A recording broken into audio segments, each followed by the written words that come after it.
Right. You can see what people are saying.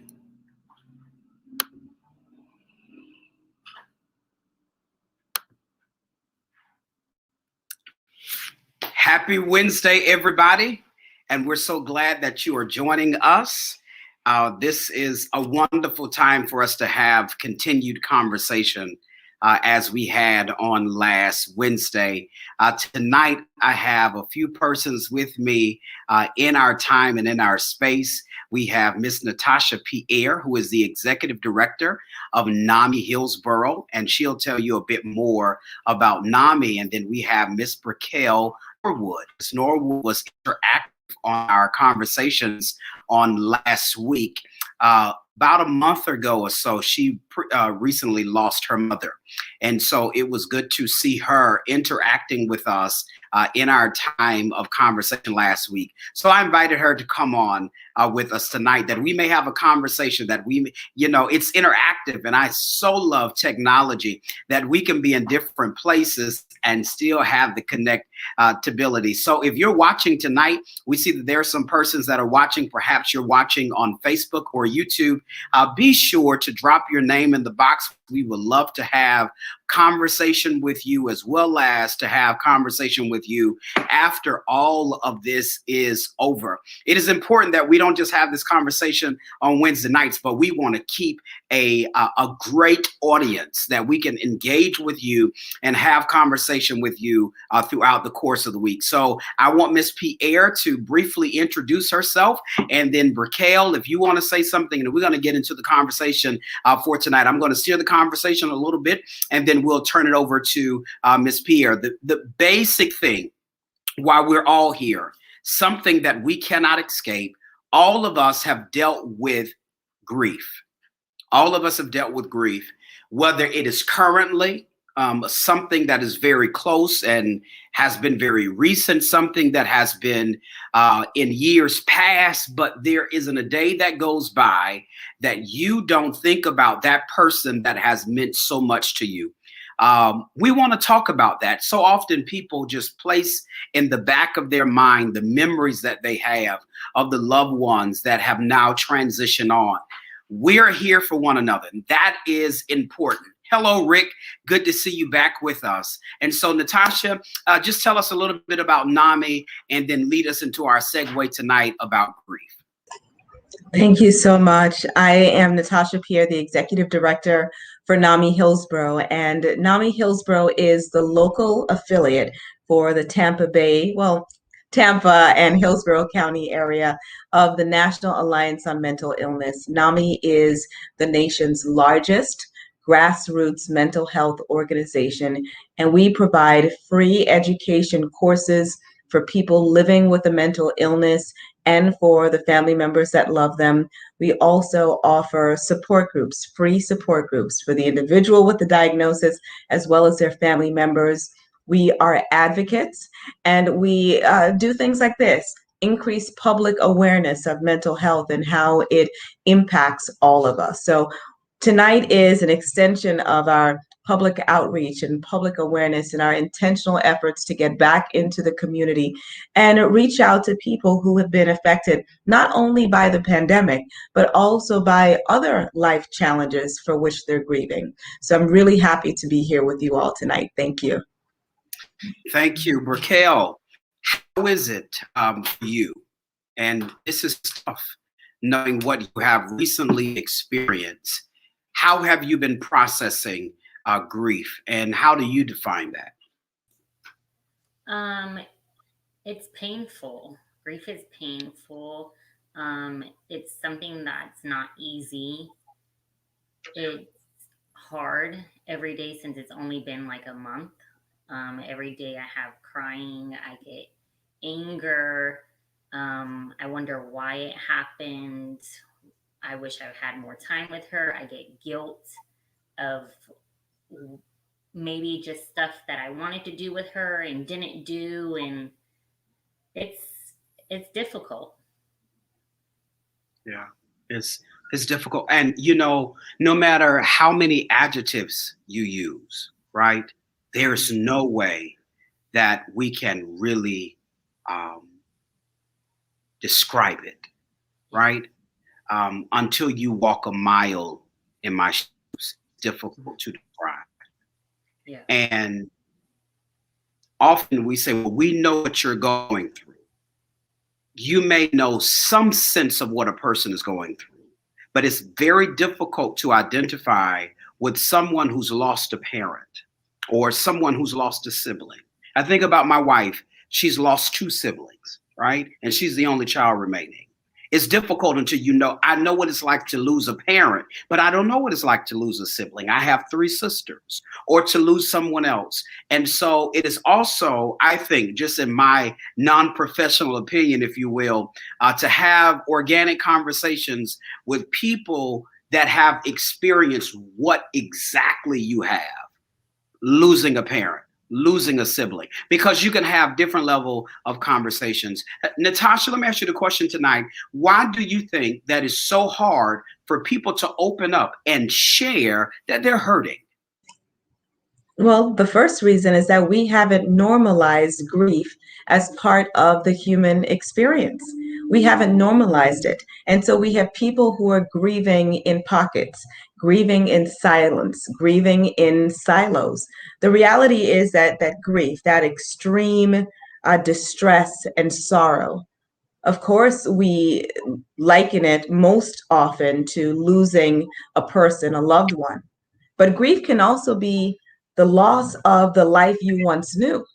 It could mean the end of a marriage. It could mean dealing with a pandemic.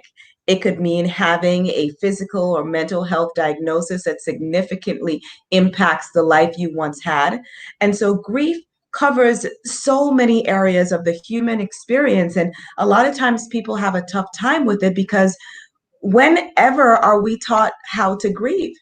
We're never taught how to grieve, how long it should last. Are we doing it correctly? Is this uncomfortable? It's just a weird experience because we're not talking about it and we're not walking people through it. And I think that's why so many people have a tough time.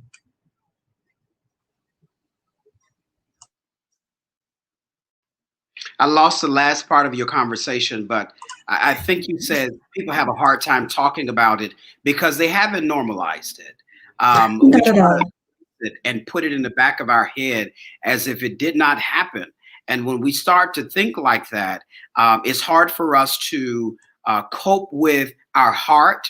It's hard for us to cope with our feelings because we're acting as if we're superhuman. It doesn't affect me. It doesn't bother me. That it makes me less of a man or a woman to share those things. Brickell, how have you been adjusting with your sister? Now that you've lost your mom, how is the conversation between the two of you? Is it as if it didn't happen, even though you know that it did? Is it business as usual? Because these are questions that people have. How do we do this? How do we start the conversation? So what's the conversation between you and your sister? We talk about it all the time. Okay. Every single day we talk about it. We'll discuss our dreams that we've had of her. We discuss everything. Nothing's left out between me and her. It's still a shock to both of us. We know that she's gone, but we don't really, maybe we don't want to know it or don't want to realize it. It doesn't seem real that she's gone because she was with us every single day. So it doesn't really seem real. So we talk about everything.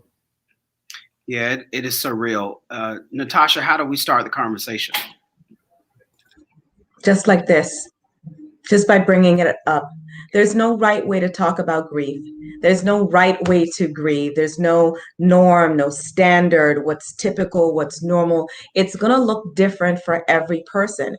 And even though, we know about the stages of grief: denial, anger, bargaining, depression, and then acceptance. The reality is that grief isn't linear. So you can be at denial today saying, no, it didn't happen. Maybe they're on a top secret mission. Maybe they just went to the store and they're going to be coming back. I don't believe it.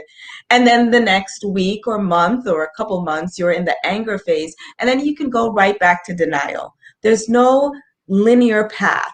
It doesn't progress in a logical format, because we're not really dealing with a matter of the mind. We're dealing with a matter of the heart. This is something that's emotional. How do you put into words? How do you translate the feelings and the emotions and the love that you have for someone into understanding with your human mind that they're no longer going to be here? That's a tough process. And many times we aren't told that grieving is a process. You're going to have to walk it out. There's no way to fast forward through it. It's going to be whatever it is that you need, and it's going to take as much time as you need it to take. So are you telling me I'm not over this in 6 months? So for some people, they could be. For some people, they could be. And there's no judgment. Sometimes I've heard stories of, a husband loses a wife and then he's remarried in 6 months and people are judging him. Why? What's the timeline on someone's grief? More importantly, what's the timeline on someone saying, you know what, I'm going to learn how to love this new life too? Yeah, I don't have my wife or my husband or my mom. But does that mean that with that, the loss of that life, that I am exempt from ever having fun and joy again? And sometimes we make feeling bad synonymous to honoring the memory of the person that we've lost. And that's not the same. When you think about it, your mom, your dad, your siblings, etc., they would want you to be happy. They would want you to thrive. And so it's an individual journey. Grief isn't something that I can speak into your life and say, well, it's only been 6 months. You're going to need to give it another 6 months. No, it's whatever is working for you, whatever is best for your emotional and psychological well-being, do that. That's good, because I think because of the society that we live in and everything is really fast paced and we're used to quick fixes to everything. Burkell, your tire blows on your car, call your husband, or you call AAA or something happens at your house, you call a plumber or you call someone else. If anything happens, if you're hungry, I can Uber, I can DoorDash, I can Postmate. So it comes.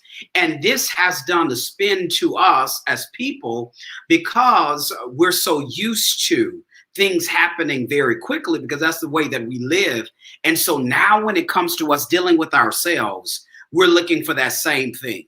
I think we know deep down inside we can't rush the process, but because of how we're used to living life, we're used to the rush process. And so we're thinking that now I have to deal with this. And not only that, we have to also look at, I think, the unseen challenges that come with grief, the depression, the anxiety, the high intensity. I think someone online said it earlier, the PTSD, something triggers my mind. I smelled something and it smelled like my loved one. I saw something and it reminded me of them. Instead of becoming angry with myself internally that I just don't want to think about them. No, stop in the moment. Sit in the moment. I remember when we used to do this. I remember when he said this or she said that. I remember something. And I go by this because I think about my mom and I think about those who've gone on before me and my grandmother and things of that nature. Gail, I'm so glad that you're on. We're going to have to get you on one of these sessions in soon. Deacon Gail Connor, if you see her comment, she lost her daughter, my cousin, January of last year, and she was brutally murdered. And I know she's still dealing with that. But those moments to where I cannot escape this and let me sit in that. Natasha, talk to us about sitting in that. Just remembering the good memories and reflecting on what has happened, that I don't escape those moments, but I really embrace those times when I really think about my loved ones. Well, you're asking people to be courageous right now. It takes courage to sit with uncomfortable feelings. It takes courage to sit with memories, and depending on how you lost the loved one, it takes courage to sit with whatever the circumstances were. And so we're asking people to really be courageous by when a feeling comes up, when a memory comes up, when they smell or see a location, to pause in that moment and to feel the feelings that accompany it instead of running away from it. We're asking for courage, and sometimes it's not always convenient. What if I'm in a meeting and someone plays a song that was my loved one's favorite song? Or someone walks in with the cologne of, or someone mentions a home, and I just recently went through foreclosure. It takes courage to be able to first of all be honest and say, man, I'm just not having a good moment right now. It takes courage to feel that.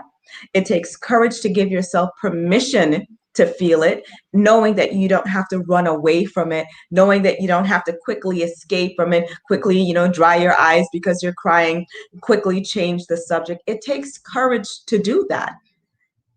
But it's the only way to process through everything that we suppress, no matter what it is. If we suppress it, if we continue to push it down, if we continue to ignore that it's happening, ignore that we're feeling it, it's only going to create a larger challenge later. When we mention depression, I'm hesitant to link depression with grief early on, and I'll tell you why.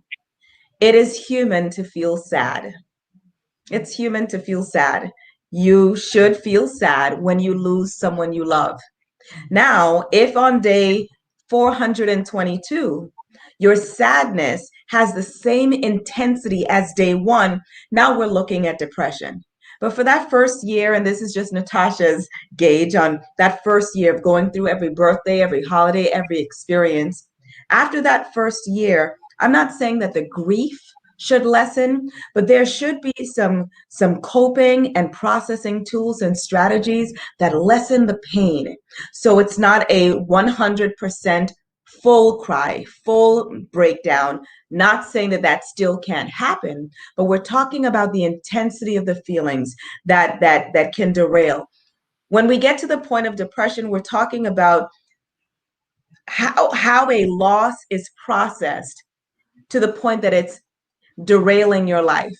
It's interfering with your daily activity. That's when we're at depression. And that's the place that we do not want people to be, because we want them to grieve. We want them to feel the feelings. We want them to talk about it, especially in forums like this, with your friends, with your family, with support groups, because you are not alone. That's been Nami's message since the beginning of the pandemic. You are not alone. We lost you, Natasha, I think. But there are a couple of comments in the box, and I want us to address Ernest Hooper. And he said, do you think it's important to remind people that grief isn't a linear process? My grief ebbs and flows. Even 19 years after my mother's death, most days are good, but sometimes I fall into depression. I completely understand that. I completely understand that there are moments, and it's not calculated. We don't know when it's going to happen. It hits us. And Berkel, you may be at this point to where you talk about those great days, and then out of nowhere, sadness comes. Ernest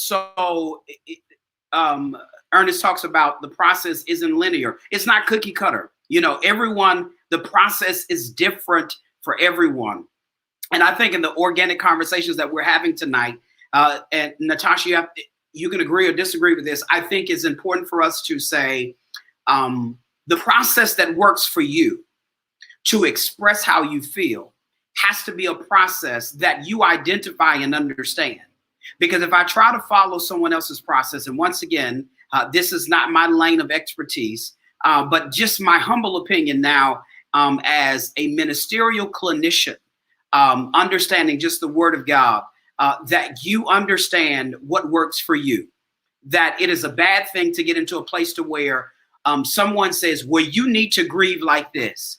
You need to do this. I know one thing in the Black and brown community, when persons are grieving, we'll say, well, stop all of that crying. They're in a better place. So stop doing this or stop doing. No, that's not it. You cry. You share those thoughts. You share those feelings. If you feel depressed and it's stopping your day, let's stop there.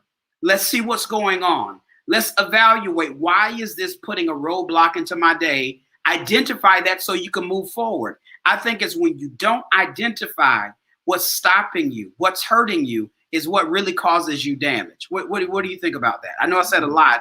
No, absolutely. You're spot on. You've got to address it. You've got to be honest with how you're feeling without judgment. There's no good or bad, right or wrong when it comes to grieving. You're grieving. That's it. Period.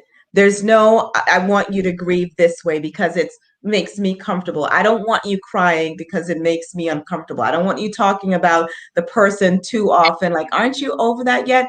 That's not being compassionate.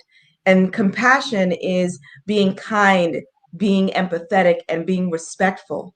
Just because I grieve differently than you do doesn't make my form of grief wrong. But we True. can't heal what we won't hear.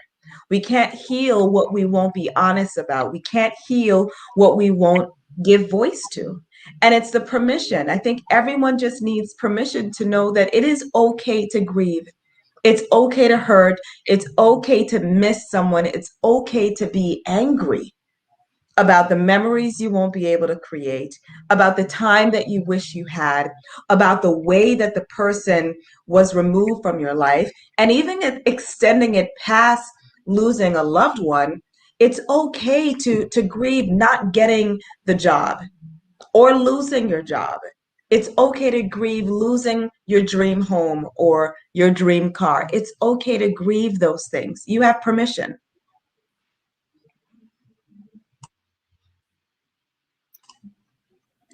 I think we got the last part. I'm not for sure if your connection is going out. We have some comments in the chat box. Thank you, Miss Groover. Your process isn't everybody's process. That's great. Jay Davis says, I really needed to hear that. Thank you. I'm not for sure what point you heard, but I definitely want to talk to Marcia, and thank you all for who've commented. Keep those comments coming in because this is real-time conversation because we're not in the same place. Those comments really add effect. And Brickell, if you want to jump in at any time, if we're talking about anything, we want you to go at a pace because this is still fresh for you, but we want you to be able to talk and jump in. So just say if you feel that there is something that you want to say. But Marcia or Marcia, I've seen it pronounced both ways. I heard it pronounced both ways. Marcia is a minister, and her mom died during COVID, and the pandemic compounded the matter in which we had to grieve.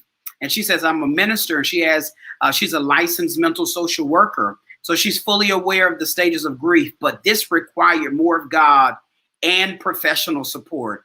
That is important to say that because we need persons who can professionally help us get through these moments. I keep going back to that place to where those who don't have a reality and an understanding of how to process emotions and feelings, they will say, be quiet, keep it suppressed, you'll be okay. That's toxicity. That leads to other, Marcia, I thought so, right? And so that leads to other damaging things. And so now, once we internalize things because we have not processed these situations, it causes damage. That's right, Star. Grief never ends. It doesn't.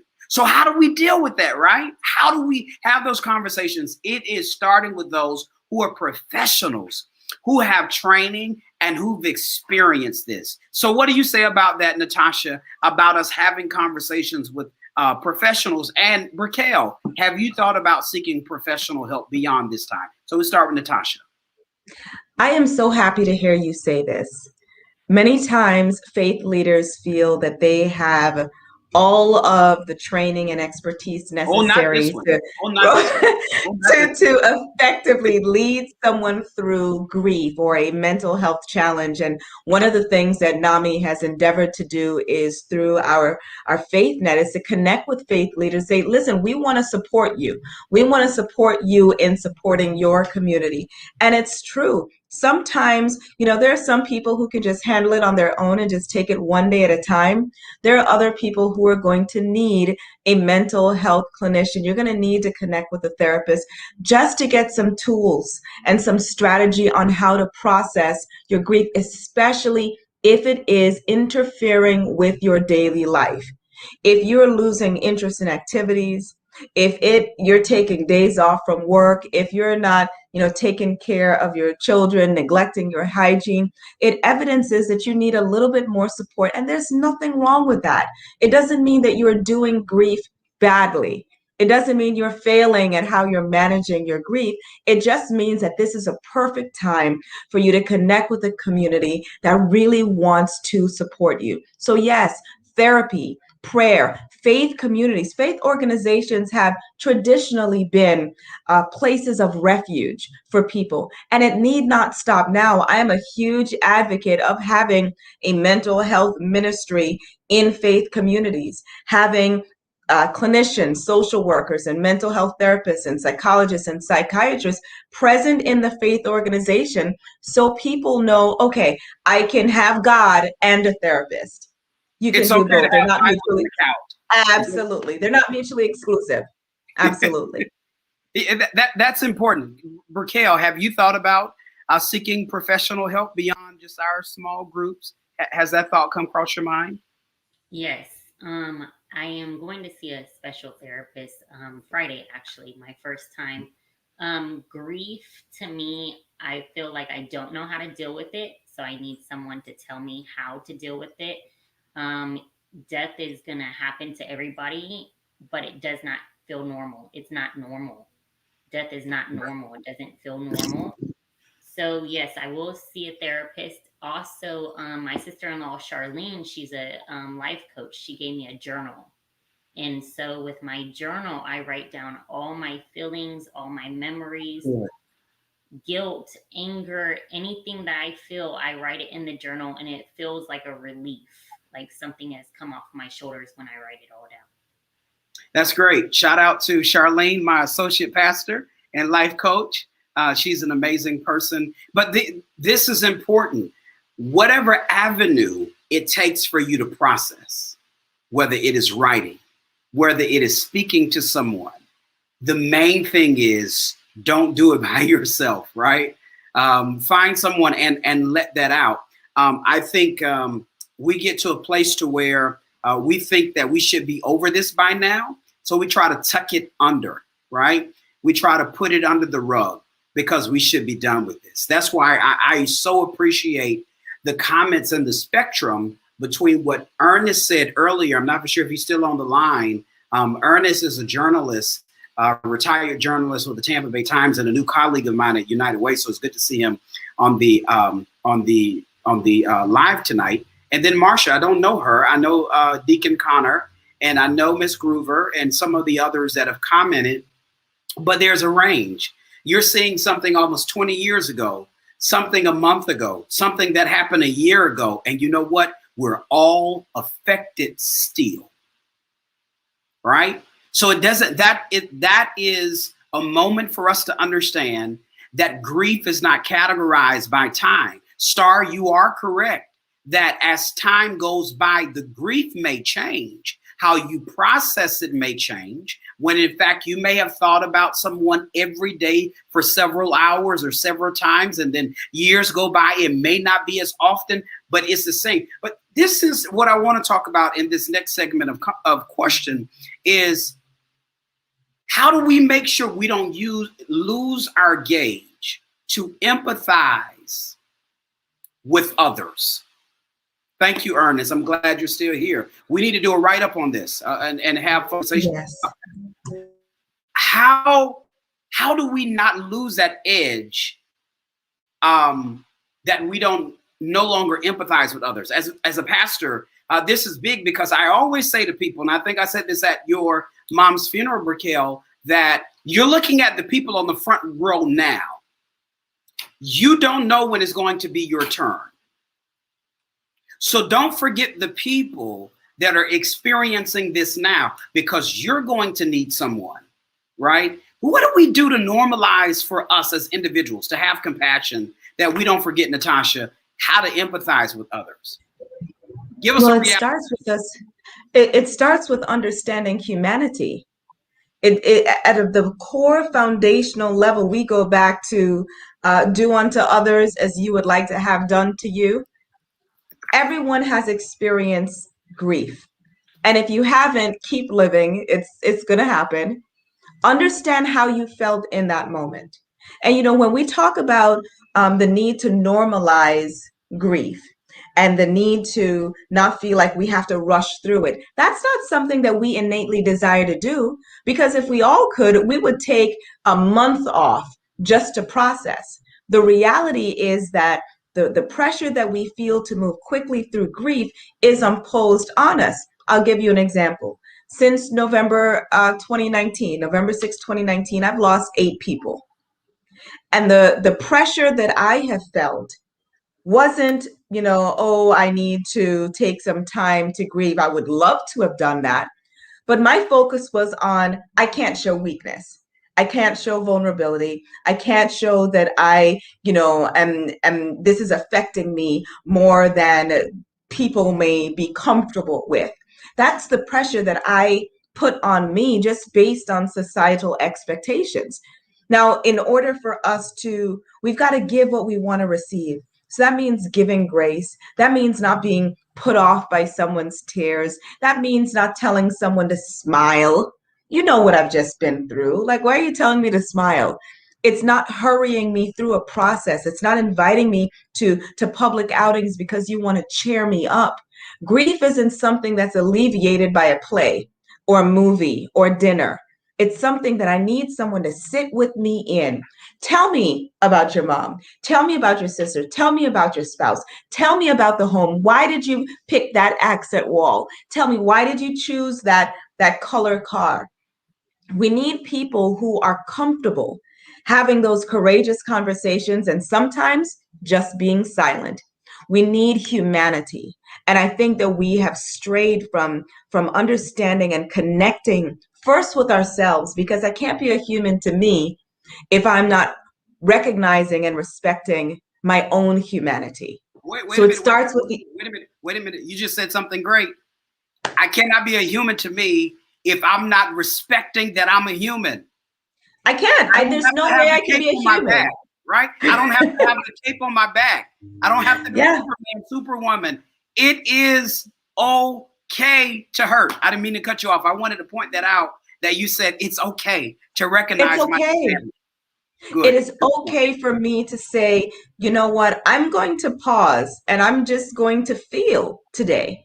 If it means 2 o'clock, you crawl into bed and you have yourself a good cry, then you do that. How many millions of hours of PTO go unused every year because we're afraid of appearing vulnerable? Our society has done an absolute disservice to us all, where we feel that we always need to have that stiff upper lip and we need to be ready at all times, no matter what we're going through. If nothing else, 2020 taught us that everyone is going through something. Everyone. But I can't be empathetic to you if I'm not empathetic to myself. I'm not. So I'm sorry to cut you off. Listen, because I want to keep conversation. We're not in the same room. Raquel, I want to bring you in now. Let's think about this, because during the process of when your mother passed, you were her caregiver. And persons will say, and listen, this is 20-something years of pastoral ministry talking, right? So I've heard it all. Well, you saw them in their final stages of life. It would seem to me that you could grieve a little bit better and it should not be as hard.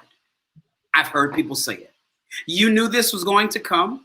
You knew this was going to be a part of the process. Why are you taking it so hard? That is the most ridiculous thing that I've ever heard.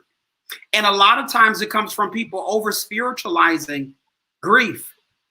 Well, you had them with you. God took an angel and God plucked a flower from out of the garden and he wanted to put it back in his garden. No, it's a part of life. God, there's a word in Greek called compathos. When Jesus saw the woman from the village of Nain, I said this last week, the Bible said he had compathos on her. He had compassion on her. She had already lost her son and her husband. And Jesus looked at the coffin and had compassion.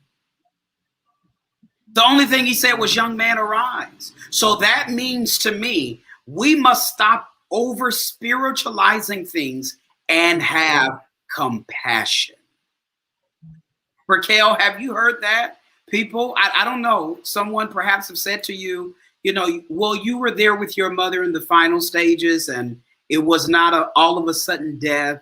And so you knew it was coming. So perhaps you could have prepared yourself for it. You shouldn't be hurting as hard as you are. Has anyone said anything ridiculous to you like that? No, I haven't gotten that one. Good. You're lucky. Good. You're lucky. You're blessed. Good. You're blessed.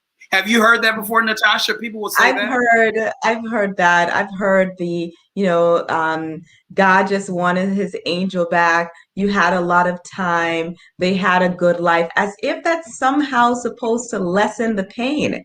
It doesn't. Humans, really good, amazing human beings grieve. And grief is the ultimate evidence that you love someone.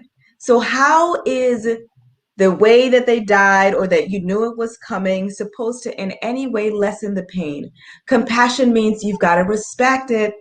Even if you would function differently in my situation, or you think you would, it means you respect and have empathy and you are kind in my process. You don't have to understand it. You just have to know that I hurt and want to be with me here and make sure that I'm not and that my grief is normal for me, not normal for you. Normal for me may be painting every color wall a different color.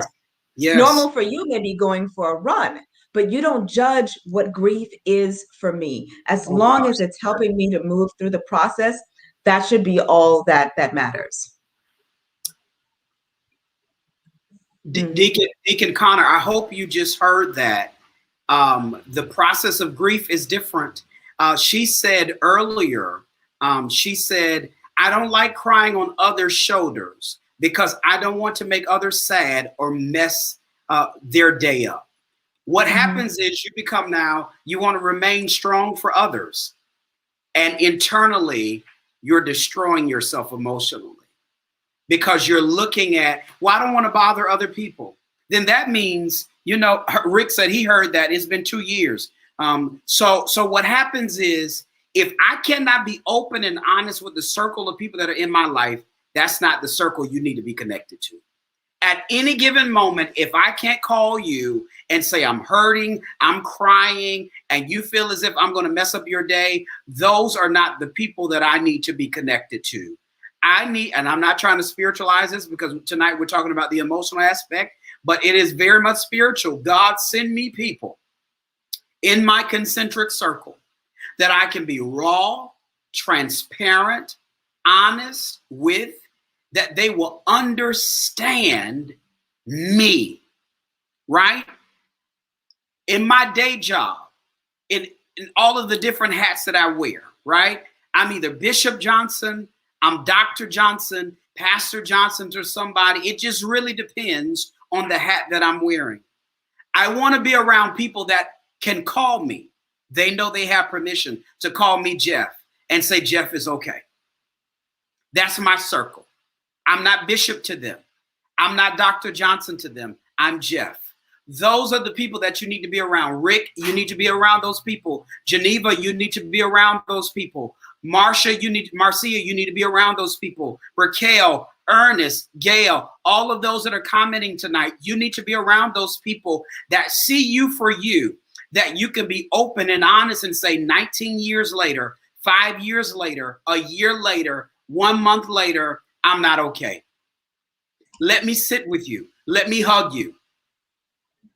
Absolutely. And I think you make a great point.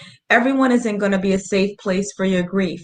And it doesn't mean that they're a bad person. That's why grief support groups are so important, because you're walking into a room, a group, online with people who get it, with people who understand. They may not have lost the person you lost. They may not have lost in the way that you lost, but they understand how grief feels. And they know the pain, the distress, the sorrow that you have. It is so important that we give people space to be human, period. Like when I am, give people space to be human. That's it. Take all of the labels that, I'm not executive director, I'm not mental health educator, I'm not whatever narrative you have of me in your mind. I'm not that when I'm grieving. Allow me to just be Natasha with my grief and with my feelings. Allow me to just be human. And it's the pressure. And I think that it is injurious. And sometimes I think it stunts and stalls the process when we're not allowed to just fully feel and just take the time that we need. Now, here's to put this in perspective. Rick said that, he's heard, it's been 2 years, Rick. Well, coming up on September 11th, we know what the TV will be playing. It's been 20 years. Can't we all just move on? Shouldn't we be over it by now? It's been 20 years. But we know what every news outlet is going to be playing. So if we're doing that, how much more so can a person who's lost someone that they've been intimately connected with have the freedom and the permission just to grieve, to remember them in their way? It's disrespectful to tell someone, hurry up with the grief. It's making me uncomfortable. This isn't about you. It's about each individual's process and ability to move forward, not necessarily move on, to move forward. That's what they need. Now, Marcia and Ernest are talking about, and you're right, Geneva, amen, and be that for others, and lay down your titles.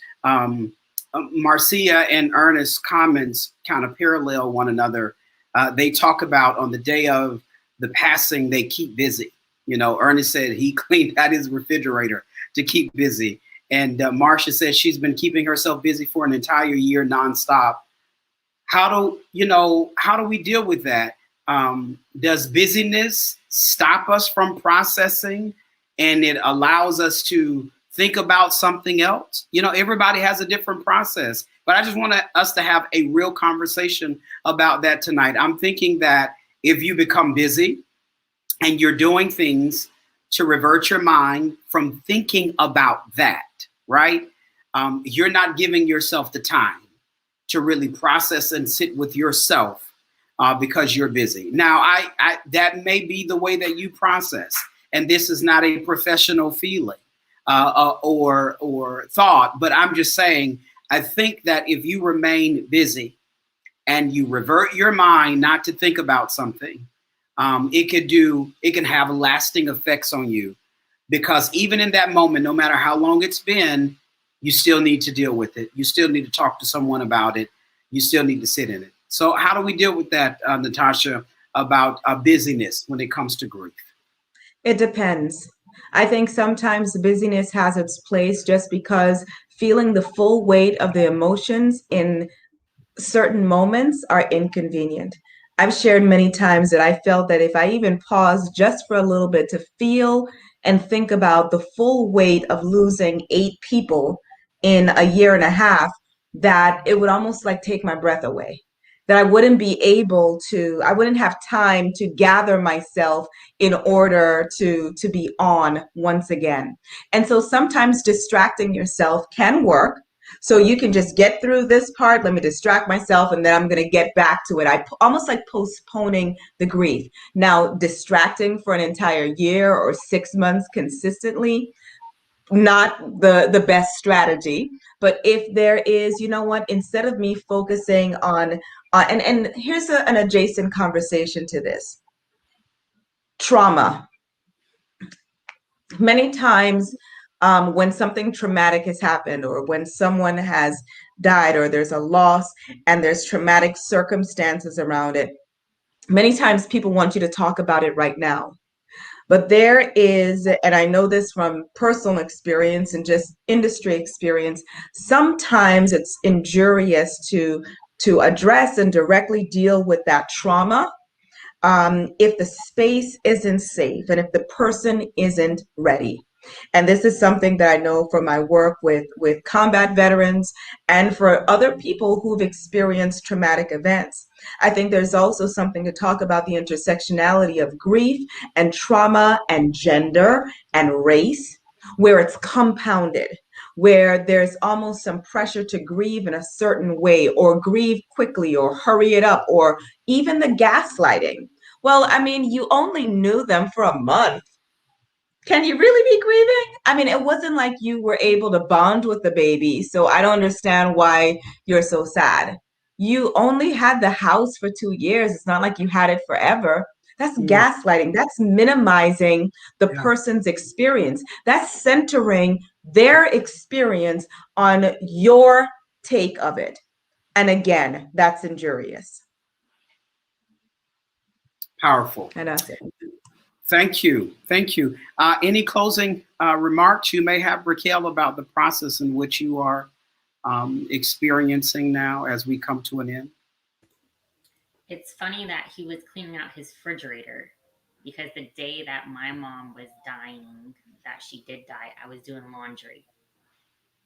And I think I was doing laundry because I wanted something to distract me because I felt like it was still in my mind that it was happening. But if I didn't have something to distract me, I felt like I was going to have a panic attack. So I think it could be good to have something to distract you, but still feel the feelings. Say that last part again. It cut out for me. Oh, I'm You will. sorry. I said I think it's good to have a distraction, but to still feel your feelings and to think about it. I still go on about my normal day, but I still think about it and I still feel my feelings. Got it. Got it. That's the only way that you can process that and even recognize what pain is, by you identifying with your feelings. Natasha, I see you place some information in the chat box. Any final comments you have for the audience? And thank you all for watching and listening to this. This has been a great conversation, and we committed to do this for 6 weeks. We committed to do this for 6 weeks. It would be great if we could do something perhaps at the church and get all of you who are in the Tampa Bay area in the building. May is Mental Health Awareness Month, and June is Mental Health Minority Mental Health Awareness Month. And so we want to do something in which more people can come and be a part of that. So stay tuned to that. And thank you all for your comments. So Natasha, give us some parting words. Parting words is feel your feelings. It's okay. If you needed permission to feel your feelings, I'm giving you permission tonight. Your grief is normal. And I know that I never attended a class where someone told me how to grieve. So I'm letting you know that you are not doing grief wrong. Grief is not linear. You can be fine for 3 weeks and then have a breakdown while driving on the highway. That is absolutely normal. A smell, a sound, a place can trigger memories that have you crying once again. It's okay if you don't want to talk about it with some people. There's no way to take care of your mental health while grieving. There's no correct way. It's whatever is going to work for you, whatever is going to help you process this, and don't judge it. Don't judge anything you're doing as good or bad or right or wrong. Just make sure that all of your efforts are toward your emotional and psychological well-being. Whatever feels good and is helping you, do that. Thank you so much. I need something from all of you that are watching. You're receiving this amazing information free of charge. There is only one thing that we want you to do to support through virtual numeration. That is share this video with someone else. I saw that Rick shared this with his sister and others have shared this. Share this video with someone else right now on social media. Copy the link, send it to someone, all right? And share this out. We'll be back next week, same bat time, same bat channel, and we'll determine if we're face-to-face or virtual. And we're going to get some other people in the conversation.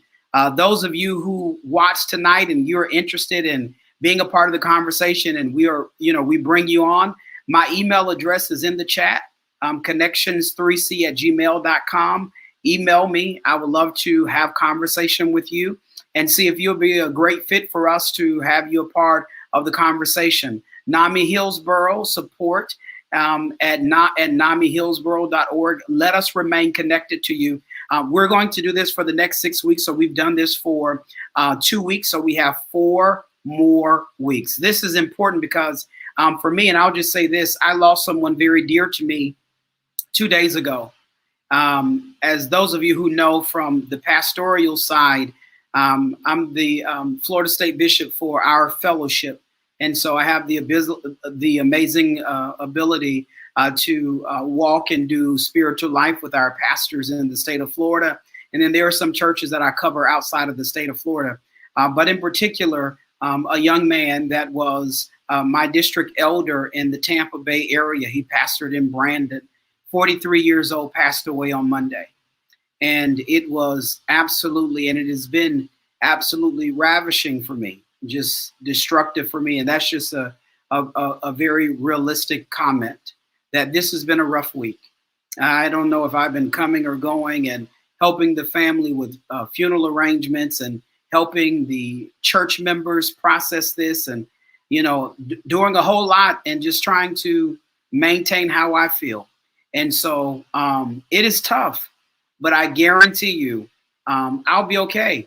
May not be today, may not be tomorrow, may not be next week, but I'm grateful to have these conversations that I can be honest and open. And I want to say this last thing before we conclude. Rick, we support your sobriety, 40 days sober.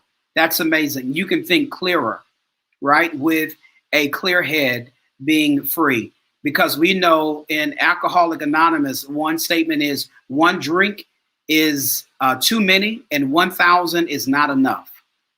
So for you to be open to say that in front of these people that you are working on your sobriety and you've been sober for 40 days, we salute you. You can turn 40 days into 4 months, 4 years, but one day at a time. That's all you have, one day at a time. Thank you all tonight. Thank you, Brother Swoop. We were looking for you to be on the line with us tonight, but maybe we'll get you next week. Thank you all. Leave those comments. Share this information. We'll see you next Wednesday at 6 o'clock p.m. Thank you, Natasha. Thank you, Raquel.